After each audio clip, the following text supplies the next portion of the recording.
Abril 7. La adoración congregacional está diseñada para confrontarte con el punto de vista de la vida centrada en la cruz de un hombre muerto y la tumba vacía de un hombre vivo.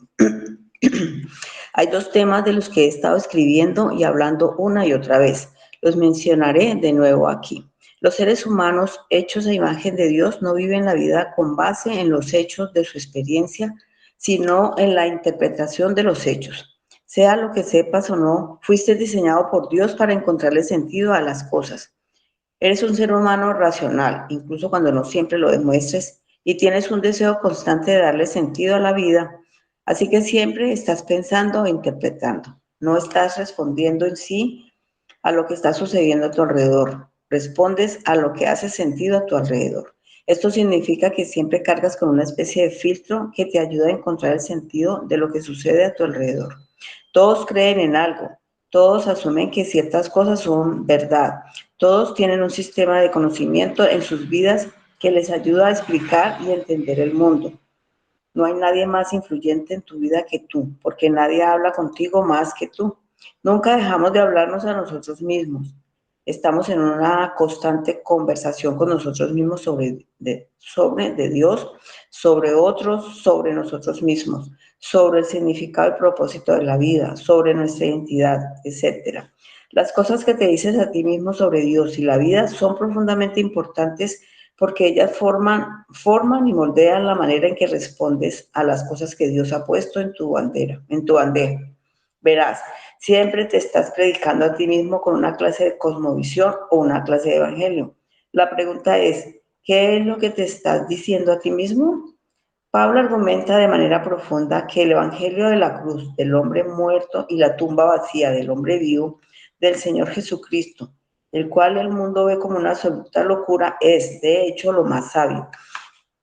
Es la única manera de poder encontrarle sentido a la vida, es con el único lente a través del cual puedes ver la vida. Es la única clase de sabiduría que da una respuesta final y confiable a las preguntas fundamentales de la vida que todo el mundo se hace. Y al centro de este mensaje de sabiduría no solo están unas cuantas ideas, sino una persona quien en su vida y muerte te ofrece no solo respuestas, sino la gracia que necesitas para hacer lo que fuiste llamado a hacer, para profundizar y ser alentado. 1 Corintios 1, del 18 al 25. Amén. Amén. Gracias, hermanita Estela. Bueno, familia en Cristo, muy buenos días, Dios les bendiga. Damos gracias a Dios por permitirnos despertar un nuevo día. El devocional de hoy tiene por título El sentido común crucificado. Y tenemos un texto base que es 1 Corintios 1, 18 al 25, para que lo tengan en mente y puedan leerlo al terminar el devocional y podamos meditar, no solamente en lo que dice la Escritura, sino en lo que el Señor nos enseña el día de hoy. Entonces, vivimos en un tiempo que estamos asumiendo que todo funciona de cierta manera. Asumimos que el poder es mejor que la debilidad, que ganar es mejor que perder, que la vida es mejor que la muerte, que la justicia se impone con la fuerza y que el amor tiene límites, que el sufrimiento es un error a corregir y que la muerte es el final definitivo. Es lo que presenta esta sociedad, es lo que presenta este sistema y que es lo que nos dice el apóstol Pablo, que es necesario, es imperativo. Él no está dando una recomendación. Cuando dices del texto Romanos 12:2, dice, no os conforméis a este siglo. Es un verbo en imperativo, es decir, es algo como una orden. No os conforméis a este siglo, sino que transformaos por medio de la renovación de vuestro entendimiento. ¿Para qué? Para que podamos comprobar cuán buena y perfecta es la voluntad de Dios. Entonces, eso es sentido común. Es el filtro en que todos nosotros, los humanos, toda la humanidad entera, incluyendo cristianos y no cristianos, hemos aprendido a leer la vida, porque la caída no afectó solo a los creyentes o los no creyentes, sino todo el mundo entero. Es decir, que el lente de los hombres está roto, como dice el devocional. Y es por eso que es necesario, mis hermanos, y vamos a ver a la luz de la Escritura el sentido común crucificado. O sea, ¿por qué ese sentido común o esa corriente de este siglo? Porque la Biblia misma dice de que el mundo fue juzgado en la cruz. Nosotros no debemos vivir de acuerdo a esa misma percepción, pero desafortunadamente vivimos allí. Y es una radiografía de lo que es nuestra vida. Pero, ¿qué es lo que dice la cruz? ¿O qué es lo que viene cuando aparece la cruz de Cristo y todo lo que pasa allí? Y la cruz, para muchos es un escándalo, precisamente porque niega todo ese sentido común. Es realmente lo que está negando, el sentido común. Y quiero que vayamos allá, Primera de Corintios capítulo, busco acá, Primera de Corintios capítulo 1, 18 al 25. Primera de Corintios capítulo 1, 18 al 25. Dice el apóstol Pablo, porque la palabra de la cruz es locura a los que se pierden, pero a los que se salvan, esto es a nosotros, poder de Dios, pues está escrito, destruirá la sabiduría de los sabios, desechará el entendimiento de los entendidos. ¿Dónde está el sabio? ¿Dónde está el escriba? ¿Dónde está el disputador de este siglo? ¿No ha enloquecido Dios la sabiduría del mundo? Pues ya que en la sabiduría de Dios, el mundo no conoció a Dios mediante la sabiduría. Agradó a Dios salvar a los creyentes por la locura de la predicación. Porque los judíos piden señales y los griegos buscan sabiduría, pero nosotros predicamos a Cristo crucificado, para los judíos ciertamente tropezadero y para los gentiles locura, mas para los llamados, así judíos como griegos, Cristo poder de Dios y sabiduría de Dios, porque lo insensato de Dios es más sabio que los hombres y lo débil de Dios es más fuerte que los hombres. Entonces miremos, mis hermanos, qué es lo que pasa en la cruz y por qué ese impacto tan tremendo nos cambió la historia de la humanidad, antes y después de Cristo. Pablo está hablando lo que vivió antes, durante y después de Cristo. Por eso Pablo está hablando que no se propuso otra cosa sino predicar a Cristo este crucificado. Entonces, como decíamos, la cruz es un escándalo, precisamente porque niega todo ese sentido común. En la cruz Dios elige la debilidad sobre las fuerzas, sobre esa fuerza aparente. Elige perder ante los ojos del mundo para ganar eternamente. Elige la muerte como el camino hacia la vida. Elige ser juzgado él mismo para que los culpables queden libres. Elige amar hasta el extremo, sin límites, incluso a sus verdugos. Es totalmente diferente. Eso es que nos lleva, mis hermanos, a comprender que el cristianismo o todo aquel que está en Cristo es una contracultura. O sea, nuestra vida es totalmente diferente. Deseos, sueños, planes, anhelos, todo es diferente, porque no somos de este mundo. Tenemos el Espíritu de Dios, no tenemos el espíritu del mundo. Podemos discernir los tiempos, podemos discernir las situaciones que se está viendo en el mundo. Recordemos que somos extranjeros y peregrinos. El mismo Señor dice, no améis al mundo ni las cosas que están en el mundo, porque ese es el sentido común para este mundo. Aunque tengan religión, aunque lean la Biblia, pero están viviendo de acuerdo a las demandas de este mundo. Es decir, como predicaba yo el domingo en Cali. Nos gusta la comodidad, pero también nos gustan las cosas de Dios. Pero buscamos a Dios para que esas comodidades satisfagan lo que yo necesito y lo que yo quiero. Así viven muchas personas. Decimos Señor, Señor, pero nuestro corazón está lejos de Él. Nuestra voluntad no es su voluntad, sino que queremos que Dios haga nuestra propia voluntad. Entonces, ¿qué hace el Señor? Como dice, elige amar hasta el extremo, sin límites, incluso a sus verdugos. Y entonces, la tumba vacía viene a decir, esa no fue la derrota, fue la victoria más profunda de la historia. Y ahora, todo lo que creía saber sobre el poder, la justicia, el amor y la muerte debe ser repesado desde ese momento. Nosotros vivimos desde allí, crucificados con Cristo y resucitados en Cristo. Ese es el punto de partida de todo creyente. Yo debo pensar como aquel que ya no vive para sí, sino para aquel que lo amó. Por eso Pablo dice, ya no vivo yo, mas Cristo vive en mí.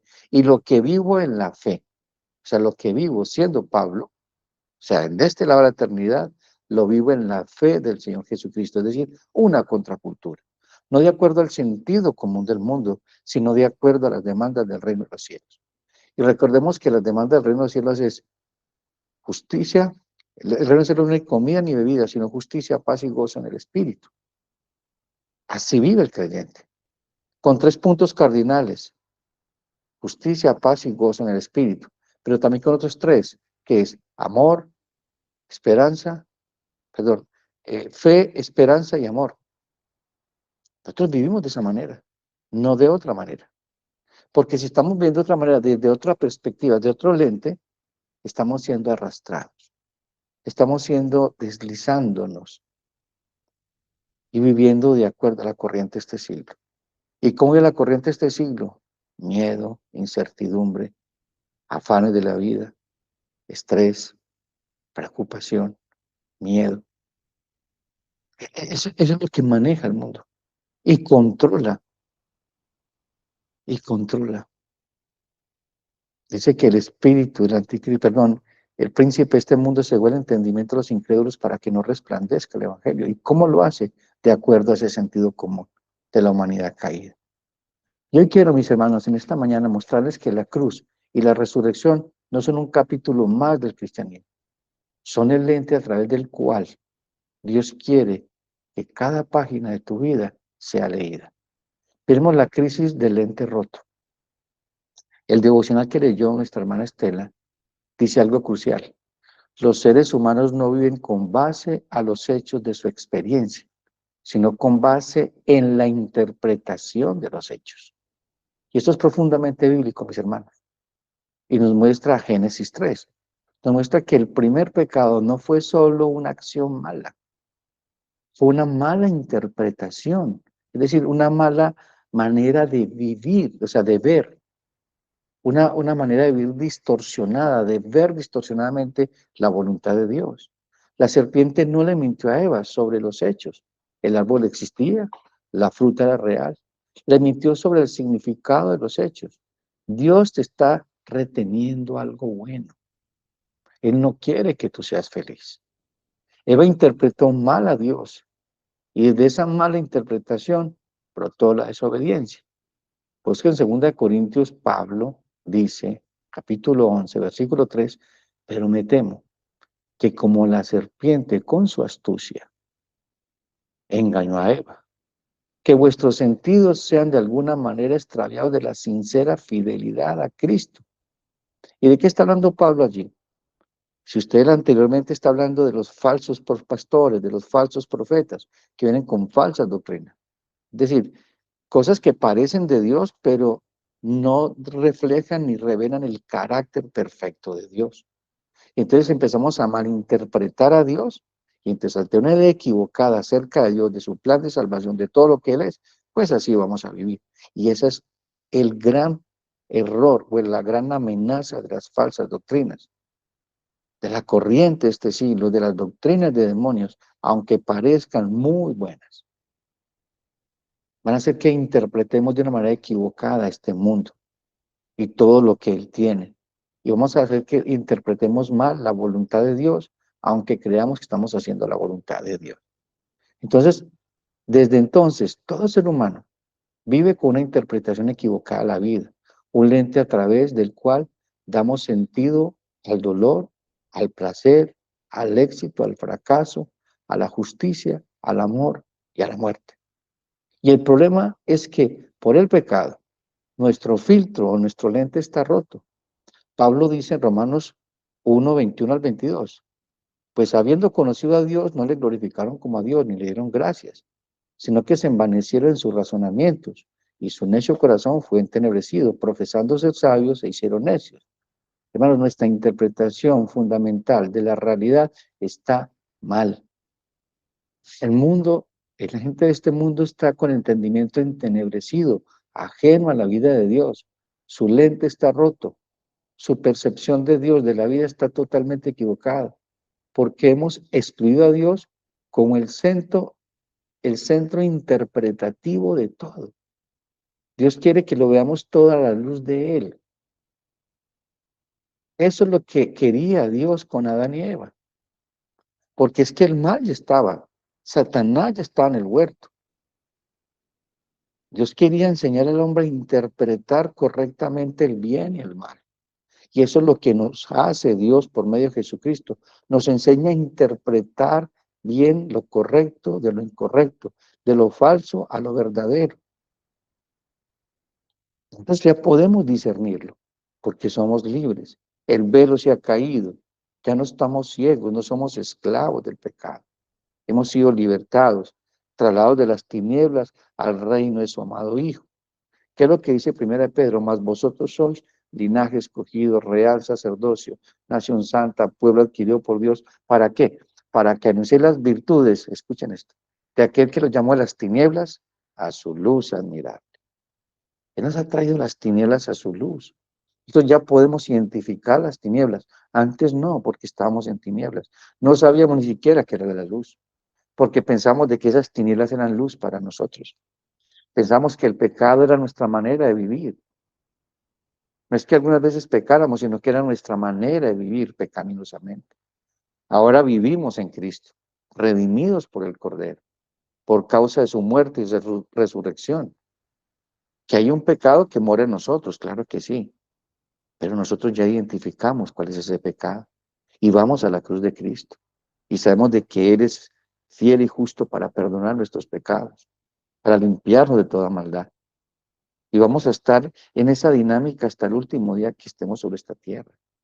Pecados redimidos, claro que sí, luchando con esa vieja naturaleza, pero no por una victoria, sino desde una victoria. Porque tú luchas no para ser salvo, tú luchas porque ya eres salvo, porque ya estás en Cristo. Y eso es glorioso, mis hermanos, entender esto, porque nos frustramos, lloramos cuando pecamos, decimos, miserable de mí que en este cuerpo de muerte, pero luego dice, pero doy gracias a Dios por Jesucristo. ¿Por qué? Porque ¿quién acusará a los escudos de Dios el que justifica? ¿Quién acusará? Si ya hemos sido justificados por la sangre del Cordero. Y eso nos hace cambiar la percepción, no solamente de la lucha con el pecado, sino del mismo pecado como tal. Y el poder, donde abundó la gracia, donde abundó el pecado, sobreabundó la gracia. Entonces, mis hermanos, no es que necesites más información, necesitas un nuevo filtro, un nuevo lente, cambiar tus lentes. Necesitas que todo tu sistema de interpretación de la realidad de este lado de la eternidad sea demolido y reconstruido desde cero. Ese es el arrepentimiento. Mis hermanos, es cuando cobra vida realmente el arrepentimiento no es llorar. Sí, lloramos por nuestro pecado, pero en la profundidad del arrepentimiento es metanoia, cambio de manera de pensar acerca de Dios, de ti mismo y de toda la creación. Cuando Dios te concede un arrepentimiento es como si vieras la verdad. No sé si han escuchado ese salmo, perdón, ese himno de Sublime Gracia. Ahora, yo era ciego y ahora veo yo. ¿Qué veía? Antes no podía ver la realidad de su vida, ahora la veía y lloraba por esa realidad. Y cuando vio esa realidad, vio la cruz de Cristo y corrió a ella y se abrazó a ella con todas sus fuerzas. ¿Por qué? Porque vio que allí era donde podía ser perdonado y entendía que era amado por Dios y era justificado por Dios por la muerte y resurrección de nuestro Señor Jesucristo. Era libre. ¿Libre de qué? No solamente el pecado, sino las consecuencias de él. Y no solamente las consecuencias, sino que era libre de su esclavitud. Ahora era un esclavo de siervo de Jesucristo, era siervo de la justicia de Dios. Ya vivía para el Señor, ya no vivía para él mismo. Ya sus deseos, sus planes, sus sueños habían cambiado. ¿Por qué? Porque su manera de pensar, Dios la había cambiado. Y esa metanoia pasa cada momento que nos encontramos con Cristo en las Escrituras. Por eso es que el arrepentimiento y esa manera de pensar, de cambiar de manera de pensar, es fundamental. Pablo dice, no os conforméis a este siglo. O sea, no se amolden a este siglo, sino transformaos por medio de la renovación, renovándonos todos los días. Él dice que el cristiano siempre está reformándose, renovándose todos los días en entendimiento. Cada mañana que escuchamos un devocional, cada vez que nos contamos las escrituras, cada vez que vamos a la iglesia, a un servicio de escuela dominical o a un culto de oración los miércoles, por estudio bíblico. Estamos siendo transformados, renovando el entendimiento. ¿Para qué? Para comprobar cuál sea la buena voluntad de Dios, agradable y perfecta. Ya vamos a desear la voluntad de Dios, vamos a querer hacerla porque es lo más importante, porque ya podemos ver, interpretar nuestro entorno de la manera correcta y podemos tomar decisiones correctas que glorifiquen el nombre del Señor. Veremos la cruz como el juicio de Dios sobre toda la falsa interpretación. Y aquí está la profundidad de muchos sermones. ¿Cuáles? Que evitan. La cruz no es solo un acto de amor, es un acto de juicio, mis hermanos. Jesús mismo dijo en Juan 12:31, ahora es el juicio de este mundo. Ahora el príncipe de este mundo será echado afuera. Y lo dijo refiriéndose a su muerte inminente. ¿Qué juzga en la cruz? Se juzga la falsa sabiduría humana. El mundo dice, el poder salva. La cruz dice, la debilidad sacrificial salva. El mundo dice, la venganza es justicia. La cruz dice, el perdón es la justicia más alta. ¿Qué dice el mundo? Mueres cuando tu cuerpo deja de funcionar. La cruz dice, mueres cuando te separas de Dios. Y en la cruz, la muerte misma murió. Se juzga nuestra interpretación del sufrimiento. Siempre asumimos que el sufrimiento, mis hermanos, es un castigo o un error. Que Dios me está castigando porque estoy sufriendo. No. Como cristiano, no, el sufrimiento es parte de nuestra vida. Todo aquel que quiere ser mi discípulo, nieguese a sí mismo, tome su cruz y sígame. Es un sufrimiento. Luchando con ese viejo hombre uno sufre, porque no podemos obedecer perfectamente al Señor. Pero damos gracias a Dios que Jesucristo se obedeció perfectamente y su obediencia perfecta me es imputada. Pero en la cruz, mis hermanos, el único inocente fue y sufre voluntariamente. Y esto destruye para siempre la teología de si sufres es porque hiciste algo malo. También destruye la idea de que el sufrimiento es sin sentido, ¿no? En la cruz, el sufrimiento se convierte en el vehículo de la redención, como dice Hebreos 5:7. Y Cristo en los días de su carne ofreciendo ruegos y súplicas, con gran clamor y lágrimas al que lo podía librar de la muerte. Esto es como una interpretación, es un comentario de lo que vivió Jesús en el huerto de Getsemaní. Y dice, y Cristo en los días de su carne, ofreciendo ruegos y súplicas con gran clamor y lágrimas al que podía librar de la muerte, fue oído a causa de su temor reverente. Y aunque era hijo por lo que padeció, aprendió obediencia. Y habiendo sido perfeccionado, vino a ser autor de eterna salvación para todos los que lo obedecen. Hermanos, si Cristo sufrió en la cruz, créame, hermanos, que tú también vas a sufrir.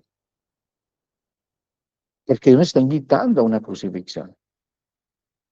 El sufrimiento es necesario en nuestra vida, es fundamental. El sufrimiento nos hace estar más cerca de Dios, nos humilla, nos hace ser dependientes del Rey de Gloria. El sufrimiento tiene una cantidad de propósitos en nuestra vida, de perfeccionar la obra de Cristo en nosotros. En la cruz se juzga nuestra interpretación del amor. El mundo dice que el amor es sentimiento, reciprocidad, conveniencia.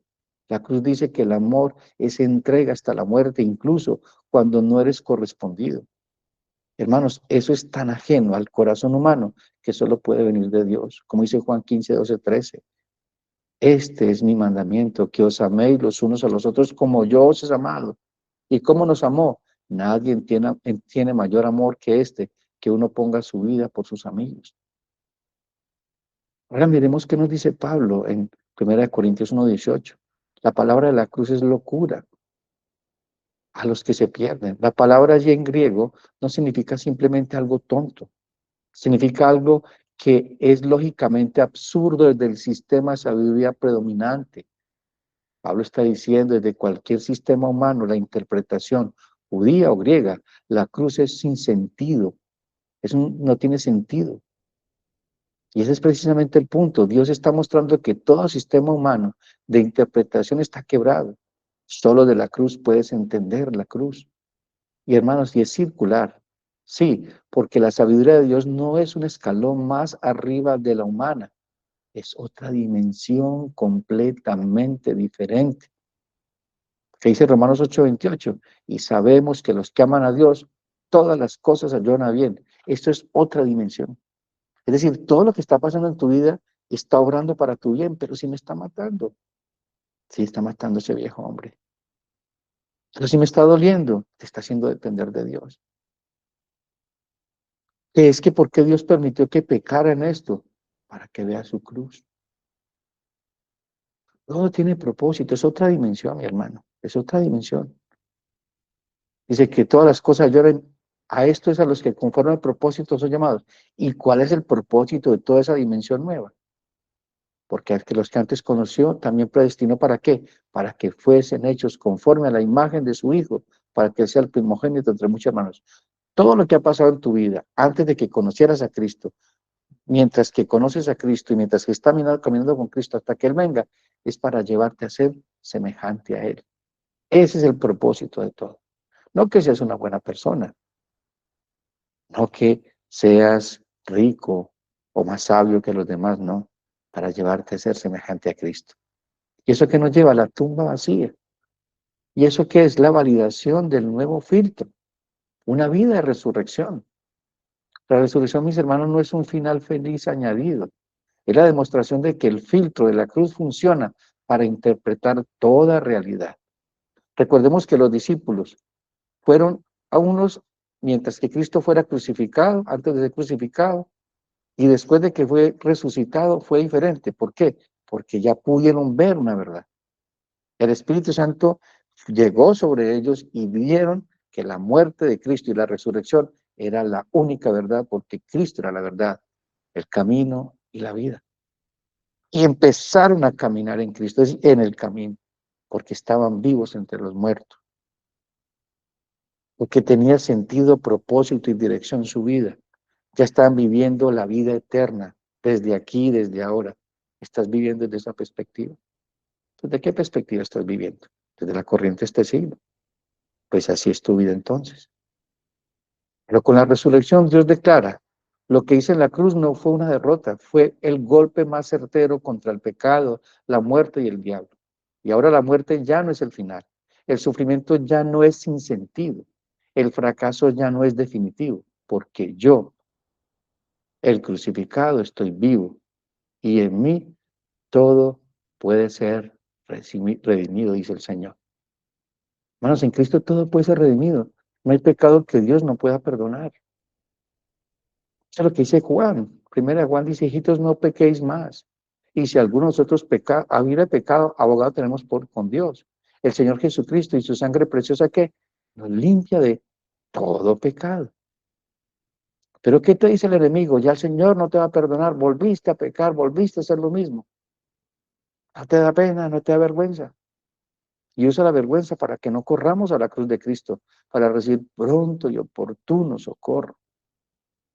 Hermano, la puerta está abierta. El velo fue roto de arriba hacia abajo. Cristo entró por nosotros como precursor, como sumo sacerdote, e intercede por nosotros día y noche, noche y día. Y eso es una verdad que tiene que estar en tu mente y en tu corazón. Eso es que el escritor de Hebreos dice que corramos la carrera de fe, ¿cómo? Con paciencia, puesto los ojos en Jesús, no en el pecado, sino en Cristo, mis hermanos. No en las circunstancias, sino en Cristo. Nada más que en Cristo y solamente en Cristo. ¿Sí? Pablo lo dice en Romanos 4:25, que fue entregado por nuestras transgresiones y resucitó para nuestra justificación. Bueno, la resurrección no es solo poder, es el nuevo principio de interpretación de la vida. Ahora podemos leer la vida, tus fracasos, tus pérdidas, tus dolores, a la luz de un hombre que venció a la muerte. Y es allí donde dice Romanos 8:32-39, ¿qué pues diremos a esto? Si Dios es por nosotros, ¿quién contra nosotros?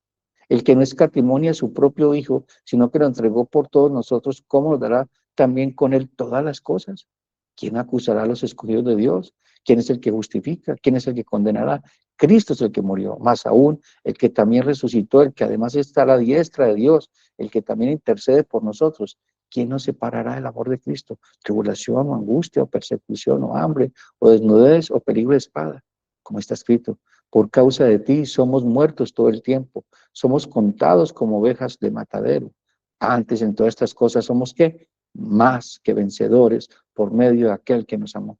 Por lo cual estoy seguro que ni la muerte, ni la vida, ni los ángeles, ni principado, ni potestad, ni lo presente, ni lo porvenir, ni lo alto, ni lo profundo, ninguna otra cosa podrá separarnos del amor de Dios que es en Cristo Señor nuestro. Y hermanos, esto era verdad en el apóstol Pablo. Por eso Pablo se desgastó su vida en Cristo. Por eso Pablo no importó que en Roma fuera decapitado. Por eso dice, he peleado la buena batalla, he acabado la carrera, he guardado la fe. Su manera de interpretar la vida era totalmente diferente. Estando en las cárceles daba gracias a Dios, tenía hambre, gracias a Dios, era perseguido, gracias a Dios. Dice que por todo y en todo he sido enseñado. Y pues escribe, regocijaos en el Señor siempre, siempre. Por eso es que Pablo vivía diferente, porque la manera de la vida era diferente. Y nosotros también podemos, ¿por qué? No porque Pablo fuera mejor que nosotros, no. El Espíritu Santo que está en Pablo también está en ti. Tienes la Biblia, tienes la revelación, tienes la iglesia local. Debemos ser intencionales en lo que hemos aprendido y sabemos del Señor. Y eso es lo que le da vida a Hebreos capítulo 2. La iglesia se estaba deslizando, ¿por qué? Porque había dejado lo que había oído. Lo que había oído acerca de Jesucristo, es decir, el Evangelio. Y estaba viendo la vida a través de los lentes del mundo, no los lentes de Dios. ¿Cómo estás viendo la vida? ¿Cómo estás interpretando tu vida, tu matrimonio? ¿Cómo estás interpretando tu batalla espiritual? Tu problema no es él, tu problema no es ella.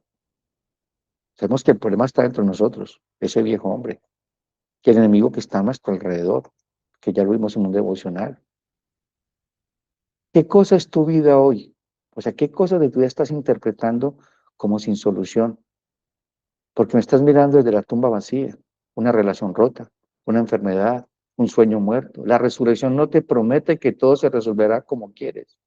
Te promete que la muerte no tiene la última palabra en nada, ni siquiera en tus sueños muertos. Hermanos, y esto no significa que dejarás de sentir miedo o tristeza. La resurrección no anula las lágrimas, las consagra. Ahora puedes llorar con esperanza, porque tu llanto no es el final de la historia, sino un verso o un poema que termina y Él se levantó. Como dice Pablo en 2 Corintios 4, 16 al 18, por tanto, no desmayamos. Antes, aunque nuestro hombre exterior se va desgastando el interior, no obstante, se renueva día en día, porque está escrito, porque esta leve tribulación momentánea produce en nosotros cada vez más un excelente eterno y peso de gloria.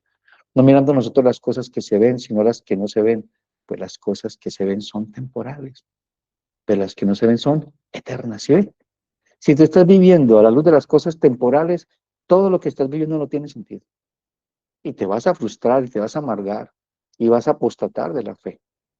Pero cuando la mires a la luz de las cosas eternas, vas a entender de que todo lo que estás viviendo tiene propósito, llevarte a ser semejante a Cristo. Y ahora miremos lo que es el diálogo interno como el campo de batalla. El devocional dice, que leyó nuestra hermana Estela, nadie habla más contigo que tú mismo. Y aquí está la batalla más feroz de la vida cristiana. Lo que te predicas a ti mismo es el evangelio o el antievangelio. No hay término medio. O te hablas la palabra del Señor, o hablas tus propias palabras. Dice, engañoso es el corazón del hombre. Hermanos, esto no significa que tú debes esforzarte por pensar positivamente. No, tampoco se trata de autoayuda. Se trata de que el Espíritu de Cristo, usando la palabra, va silenciando tus viejos sermones internos.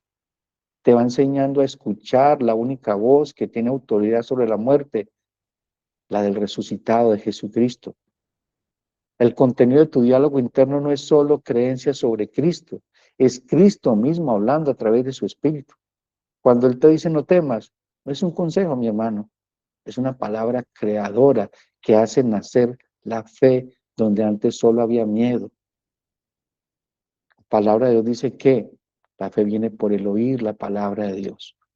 Entonces no le digas a las personas que sufren, solo ten fe. Ayúdale a identificar qué está predicando a sí misma, qué se está hablando a sí misma. La mayoría de nuestras ansiedades, depresión y amargura cristiana no vienen de las circunstancias duras, sino de los sermones falsos que nos predicamos a nosotros mismos sobre cada circunstancia.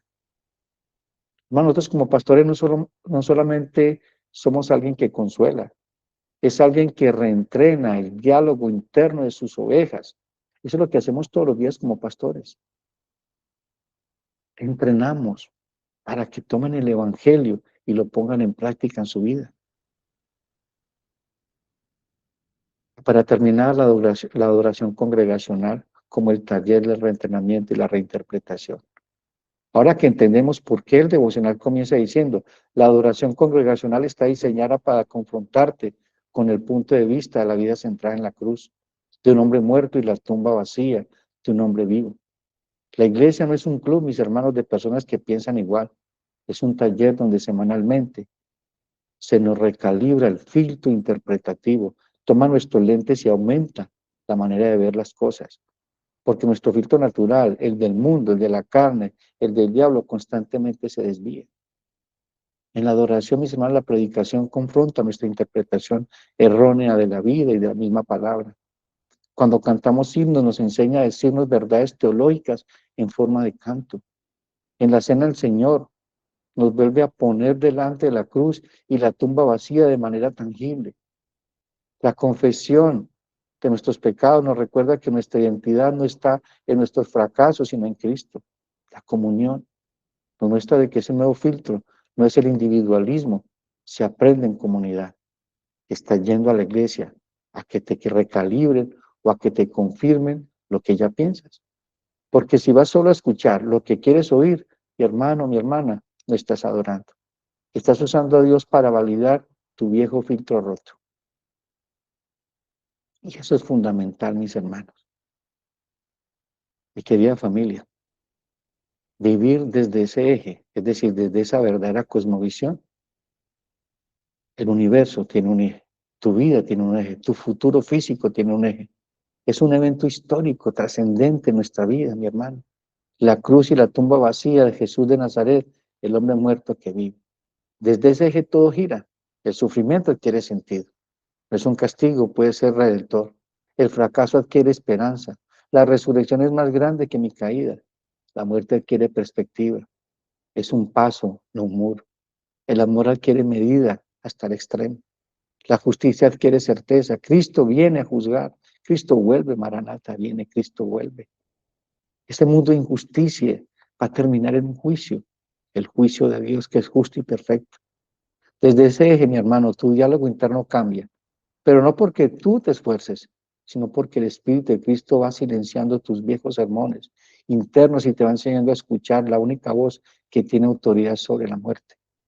Que no te dice a ti mismo, con tus propias fuerzas, estoy solo, esto no tiene solución, Dios no me escucha, no valgo nada. Ahora escuchas, Cristo te dice, Cristo murió por mí cuando era un pecador. Resucitó para justificarme, vive para interceder por mí, viene por mí y por tanto todo lo que hoy me duele, me confunde, me asusta, está siendo tejido en una historia que termina en una tumba vacía y un rey vivo. Hermanos, esto no es positivismo, es la sabiduría de Dios en el misterio de la cruz. Esa es la locura que es más sabia que los hombres. Esa es la debilidad que es más fuerte que los hombres. Esa es la única interpretación de la realidad, mi hermano, que no termina en una desilusión, sino una resurrección. Que esta semana, mis hermanos, cuando te hables a ti mismo, mejor aún cuando escuches al Espíritu hablarte, sea la verdad de la cruz y la tumba vacía, que es la verdad tan tangible que es el centro de nuestra vida. Querida familia, este es el devocional del día de hoy. Vamos a orar y darle gracias a nuestro buen Dios.